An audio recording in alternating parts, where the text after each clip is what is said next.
sudah Ibu siapkan spesial untuk kalian. Apa ya Bu kira-kira? Tara, ini dia. Ibu punya kotak sunan, bisa kalian lihat. Nah, di dalam kotak sunan ini terdapat berbagai macam tentang ketiga sunan ya anak-anak. Nanti kalian juga akan mengetahui apa saja yang Ibu bawa, apa aja yang ada di dalam kotak sunan. Nah, langsung saja ya, kita akan belajar. Yang pertama, kira-kira anak-anak memilih Sunan Bonang, Sunan Kalijaga, atau Sunan Derajat? Sunan Bonang, Bu. Oke, Sunan Bonang ya. Kalau gitu, kita akan belajar Sunan Bonang. Hal pertama yang perlu anak-anak ketahui, wajah dari seorang Sunan Bonang itu adalah seperti ini, anak-anak. Nah, terlihat ya, ini merupakan wajah dari Sunan Bonang. Nah, perlu anak-anak ketahui bahwa Sunan Bonang itu nama aslinya bukan Sunan Bonang, tetapi nama aslinya adalah Magdum Ibrahim. Orang-orang dahulu biasa menyebutnya dengan Raden Magdum Ibrahim. Nah, hal pertama yang akan kita pelajari yaitu tentang biografi Sunan Bonang. Tadi kan namanya aslinya Raden Magdum Ibrahim. Nah, Sunan Bonang ini merupakan anak keempat dari Sunan Ampel dan juga Nyai Ageng Manila. Diingat-ingat ya anak-anak, ayah Sunan Bonang bernama Sunan Ampel, ibu Sunan Bonang bernama Nyai Ageng Manila. Pinter sekali. Nah, seorang Sunan Bonang itu memiliki 3 kakak perempuan dan juga memiliki 1 adik laki-laki bernama Raden Kosim. Nanti diingat-ingat ya nama yang Ibu sebutkan, yaitu Raden Kosim. Nanti kita juga akan belajar tentang Raden Kosim. Nah, selanjutnya hal yang akan kita pelajari yang kedua yaitu adalah kepribadian Sunan Bonang. Nah, Sunan Bonang itu sejak kecil itu sudah belajar pendidikan agama Islam. Beliau belajar agama Islam itu langsung dari ayahnya bernama Sunan Ampel, di mana seorang Sunan Ampel itu adalah seorang wali songo kala itu. Jadi pelajaran agama yang diajarkan kepada anaknya itu sudah benar-benar cakupannya itu yang luas ya anak-anak. Nah, tidak sampai di situ saja. Ketika Sunan Bonang beranjak dewasa, beliau melanjutkan pendidikan ke negeri Aceh bersama Raden Paku. Nah, di sana beliau belajar tentang pendidikan agama Islam itu dengan ulama-ulama besar. Bukan hanya yang dari Indonesia saja, tetapi juga yang dari bangsa Arab, Irak dan lain sebagainya. Nah, tentunya pelajaran agama Islam yang dipelajari oleh Sunan Bonang tentunya cakupannya sangat luas ya anak-anak. Nah, tidak sampai di situ saja, Sunan Bonang tidak hanya belajar tentang pendidikan agama Islam, tetapi beliau juga belajar tentang kebudayaan Jawa, seperti cara memainkan alat musik gamelan dan juga belajar tentang tembang-tembang Macapat. Ibu yakin kalian sudah mengetahui ya tembang-tembang Macapat karena itu sudah diajarkan dalam mata pelajaran bahasa Jawa yang tentunya sudah kalian pelajari. Nah, jadi dulu itu Sunan Bonang mengawali dakwah menyebarkan agama Islam itu dengan cara kesenian anak-anak. Itu daerah pertama yang didatangi oleh Sunan Bonang yaitu Kediri.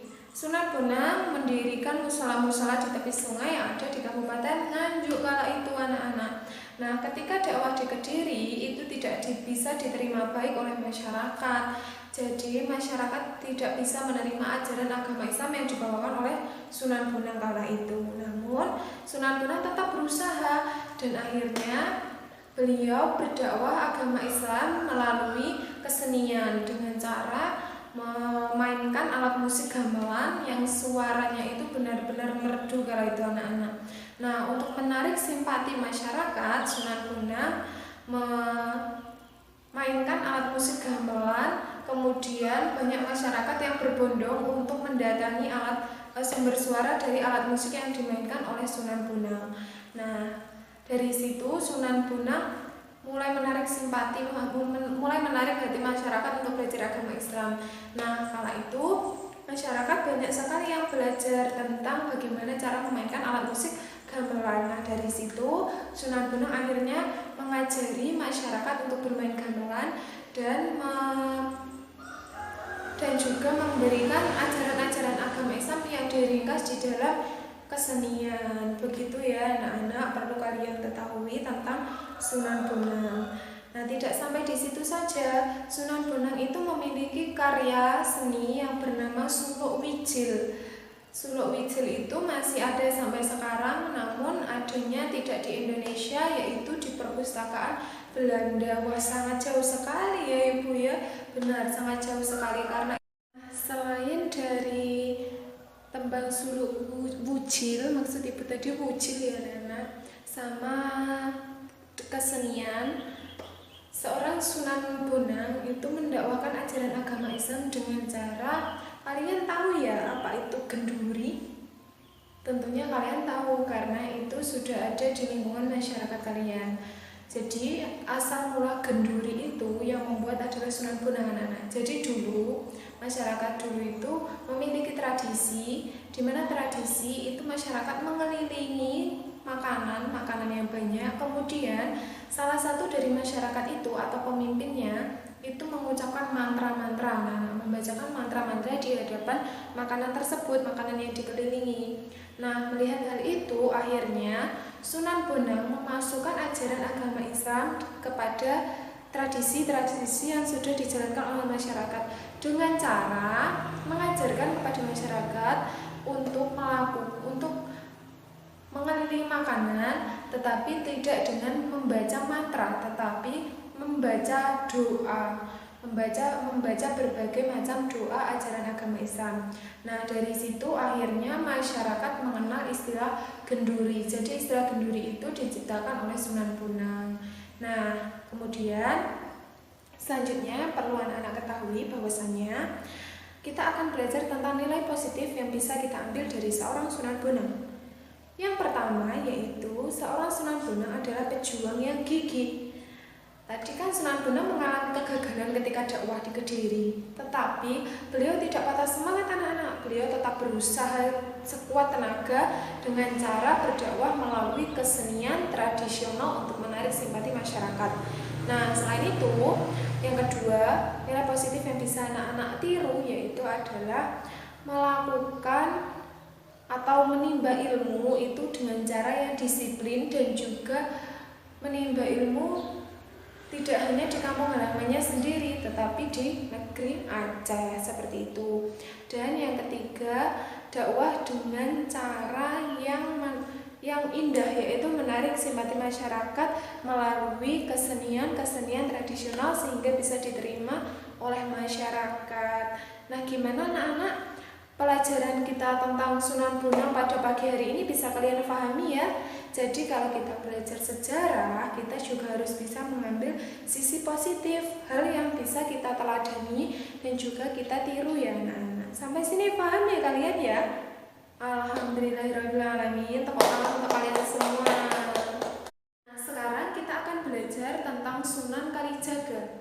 Pertama yang akan kita pelajari yaitu biografi Sunan Kalijaga. Sebelumnya, Ibu akan menunjukkan wajah seorang Sunan Kalijaga. Seperti ini ya wajahnya anak-anak. Nah, memakai belangkon dan juga dengan ciri khas pakaiannya seperti orang keraton. Nah, seorang Sunan Kalijaga itu memiliki nama asli Raden Sahid. Diperhatikan di papan tulis ya. Nama aslinya adalah Raden Sahid. Beliau lahir di Kadipaten Tuban. Beliau memiliki ayah atau bapak bernama Tumenggung Wilatikta. Gimana bisa menulisnya?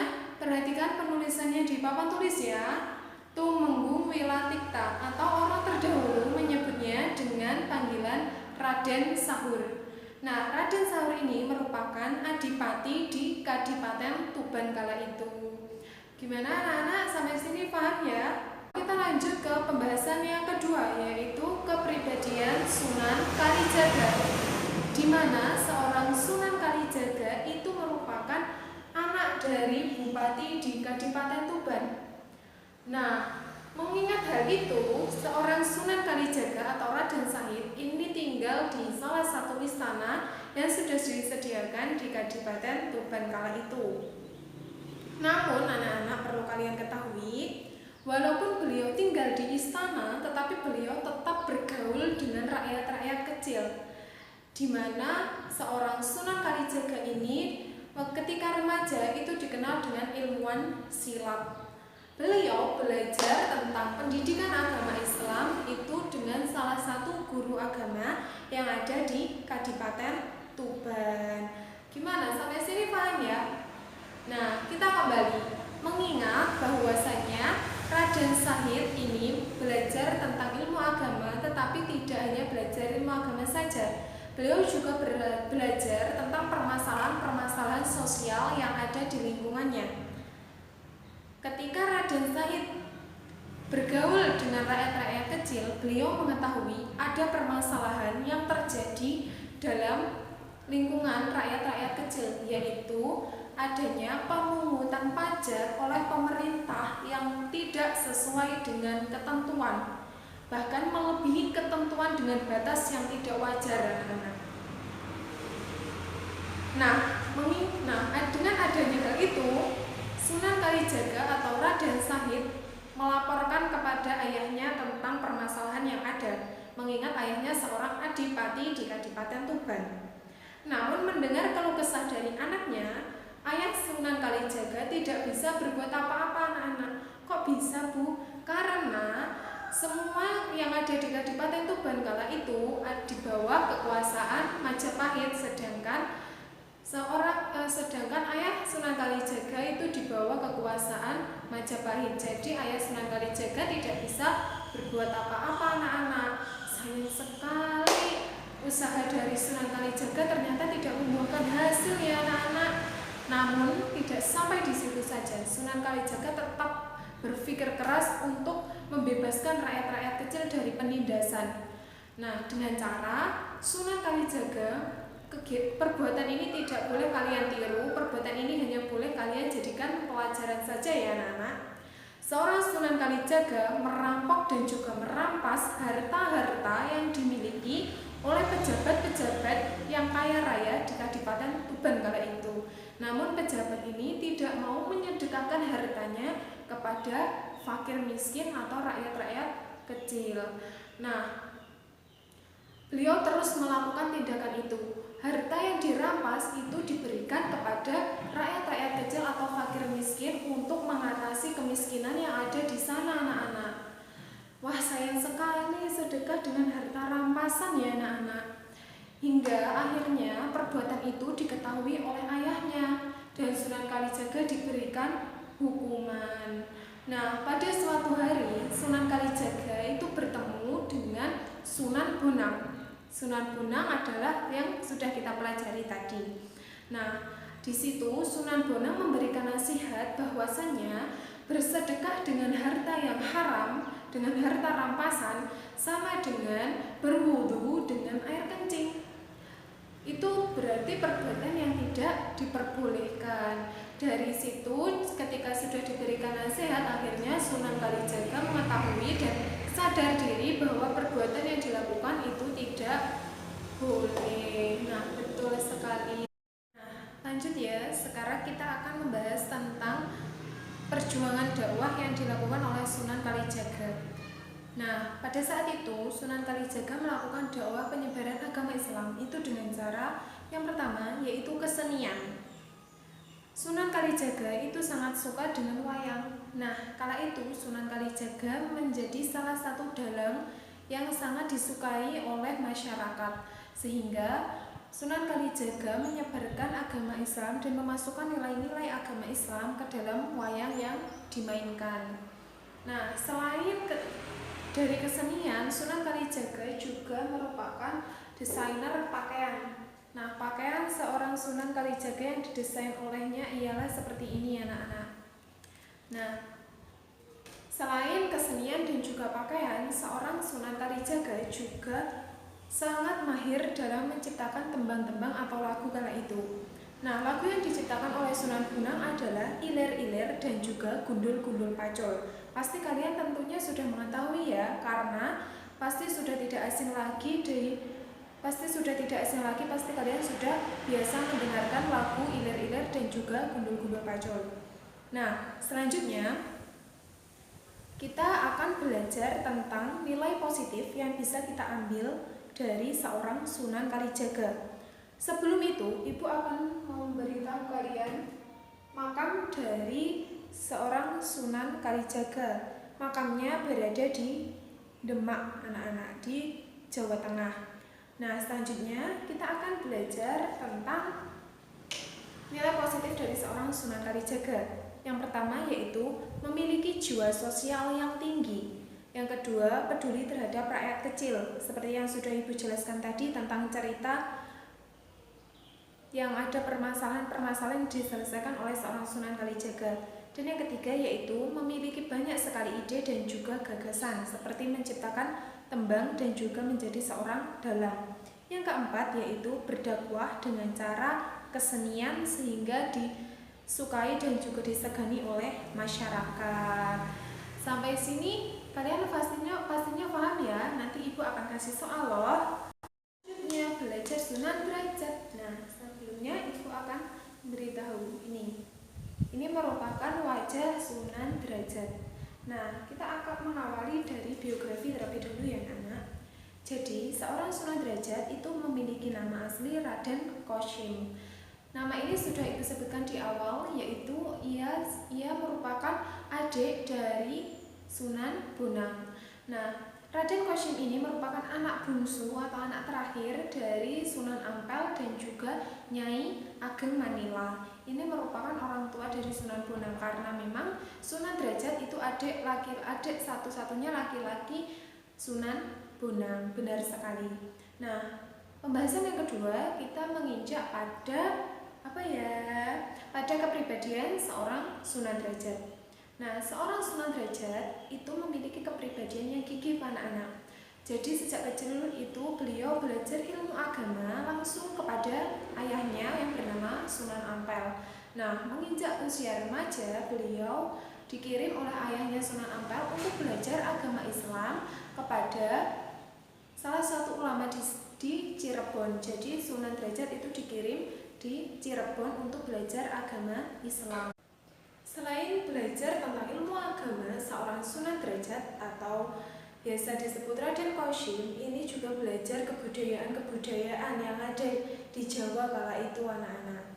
Nah, sehingga dalam perjuangan dakwah menyebarkan agama Islam, Raden Kosim atau Sunan Derajat itu melakukan dakwah bil hikmah atau menggunakan cara-cara yang bijak. Jadi tidak menggunakan kekerasan sama sekali. Jadi bisa diterima dengan baik oleh masyarakat kala itu. Nah, yang kedua, Sunan Derajat itu senang sekali memberikan nasihat-nasihat atau petuah-petuah untuk masyarakat bagaimana caranya untuk bekerja keras supaya bisa mengatasi dan menuntaskan kemiskinan yang ada. Nah, yang ketiga yaitu mensejahterakan masyarakat. Yang keempat yaitu menanamkan pendidikan akhlak atau karakter kepada masyarakat dengan cara melakukan petuah-petuah melalui lewat ajaran agama Islam yang dimilikinya. Selain itu, beliau juga bermain kesenian. Beliau juga mendakwakan ajaran agama Islam dengan cara kesenian seperti ini, alat musik yang dimainkan oleh Sunan Derajat.